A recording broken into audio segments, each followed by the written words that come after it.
executives did not like the DJ Moore move. In fact, quote, DJ Moore was going to get cut. They gave up a second-round pick to get him. They gave up a second-round pick and $40 million in guarantees. What is going on? DJ Moore has 2 years of regression, said another exec. He's a non-traditional receiver. He wins with size and yards after the catch. Don't they need somebody that can win down the field? Okay. This drives me crazy. I should not be able to know this, and execs and agents and GMs don't. When you play in cold, windy locations like Buffalo, and I don't care that they have a new stadium and it'll cut down the wind, it's going to be cold and wet and windy in Buffalo. I want catch and run guys, multiple. I'm not interested in over-the-top guys, and I'll give you an example. Randy Moss, Tom Brady, who, by the way, never won Super Bowls. But Wes Welker, Gronk, Edelman, catch and run guys. Oh, got a trophy room. Randy Moss with Brady in the 2007 regular season. 93 yards a game, 23 touchdowns. In that same year in the playoffs, January it's cold. In 3 games, he averaged 31 yards and had 1 TD. Yeah, in that postseason in 2007, that big Randy Moss year, against the Jags in 37 degrees, 1 catch. Against the Chargers, 23 degrees, 1 catch. Against the Giants indoors in Arizona, Randy went back to Randy. 5 catches, 65 yards, and a touchdown. Weather matters for deep threats. Tyreek Hill. So essentially, the great Randy Moss with the greatest quarterback ever, and Randy may be the greatest wide receiver talent ever. Essentially, a third of his stats, catches, yards, touchdowns in January. He had about a third of what he did during the regular season. Go look at Tyreek Hill in his career. 2 least productive months in the career of Tyreek Hill. Oh, that's interesting. With Mahomes and Tua, December and January. Well, it's funny. Well, what could it be? In the AFC, Baltimore, now Vrabel in New England, Denver, Burrow. Go look at all the good teams in the AFC. They're all playing outdoors in cold weather. Well, the Bills have a new stadium. It's still going to be 9 degrees and really cold. And wind is somehow going to get in there a little. So for northern football teams, go look at the AFC. Kansas City, Cincinnati, Buffalo, Baltimore, New England. It's all cold weather outdoor stuff. And so DJ Moore is not a beat everybody down the field guy. He's a catch and run underneath guy. And you could say, well, the Bills already have one, the guy from Boise State. You can't have 2? I actually like the way the Bills offense is built. Run game and tight ends. I think Brandon Beane's right.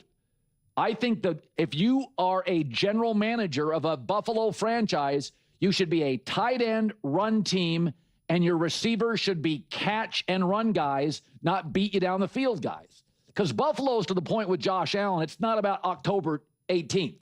It's about January 7th, January 15th. I am amazed that anybody would bang it, and you could say 2 years of regression. Okay, so let's look at the 2 years of regression for DJ Moore. 2 years ago, they were the most dysfunctional franchise in the league. They had a parking lot attendant as a head coach by the end of the year.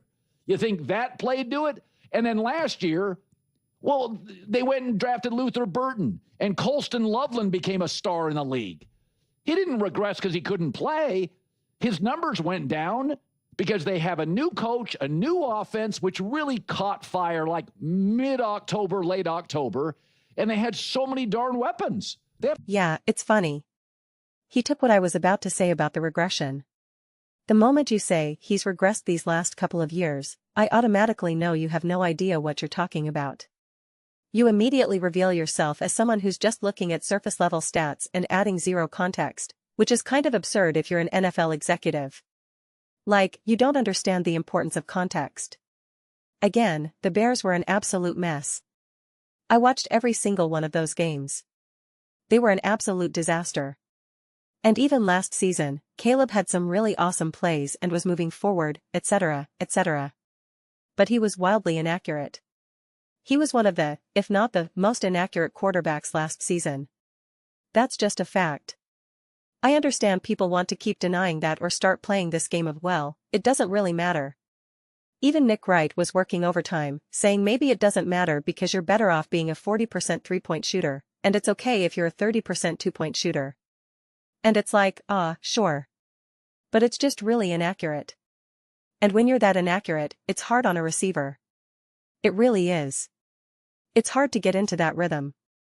Don't get me wrong, someone like Caleb can make up for it and make some big-time plays, etc. That's all well and good, but it's hard to find a rhythm. It's hard to get into a flow. And then when you consider that they were without a doubt a run-first team, they were winning despite their passing offense. That's literally what Ben Johnson said. So yeah, things continued to be disconnected there. So I'm incredibly excited. Listen, the question is, are the Bills doing enough to support Josh Allen? Enough is a tricky word. I like the DK Metcalf acquisition. Would I have loved something at the level of a Jalen Waddle or something similar?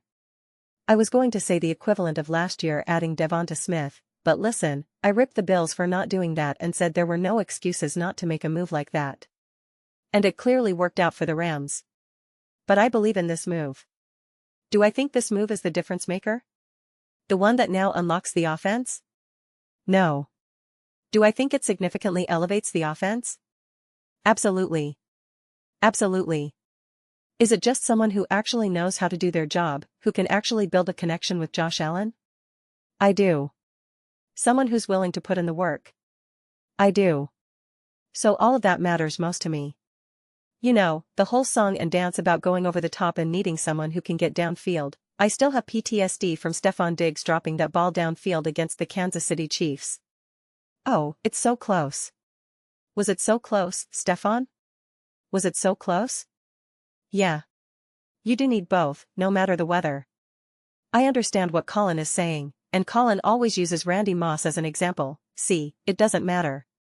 But him and Tom Brady, it's not like they played together for a huge stretch of time and had the most FIC offense of all time. And yeah, they lost to Spags and got shut down.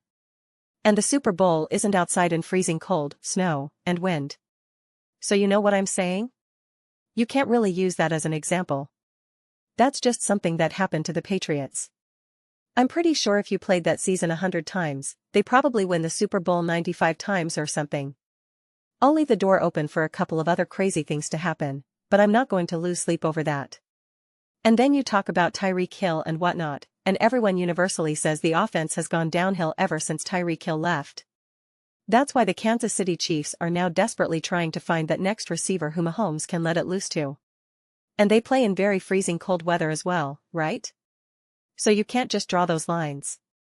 Especially because 1, you absolutely can end up playing a team that's in a dome or in warmer weather.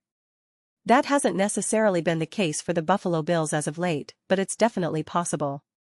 It could be the Jaguars, the Texans, teams that it could end up being.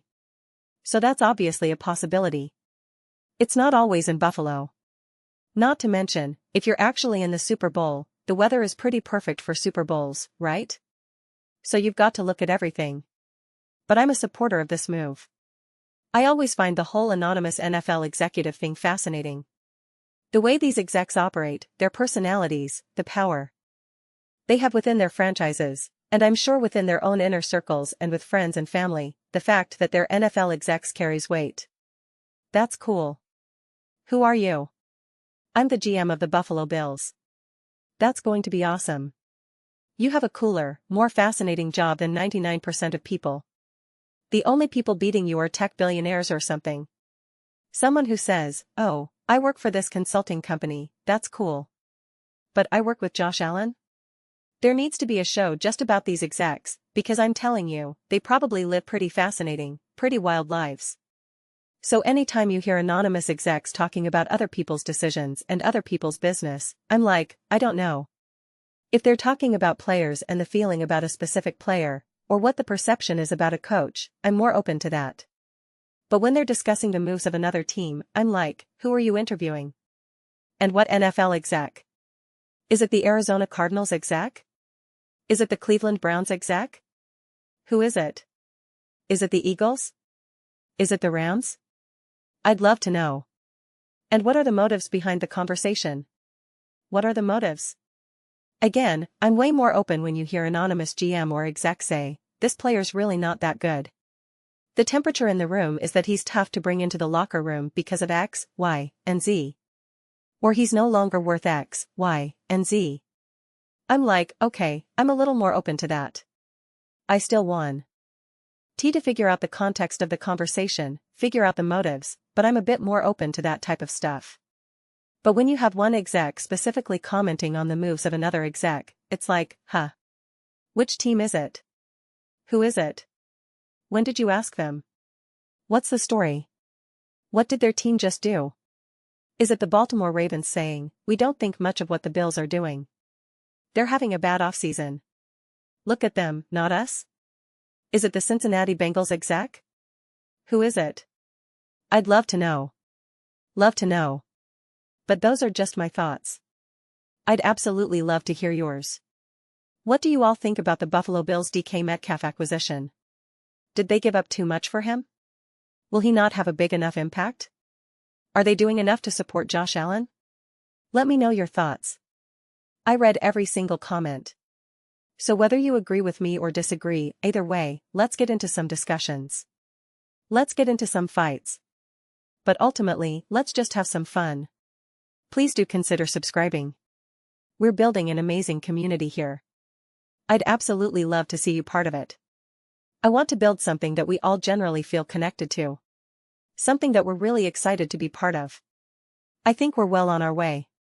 Please don't forget to give this video a thumbs up. It really does help with visibility and the algorithm. Thank you so much. See you next time.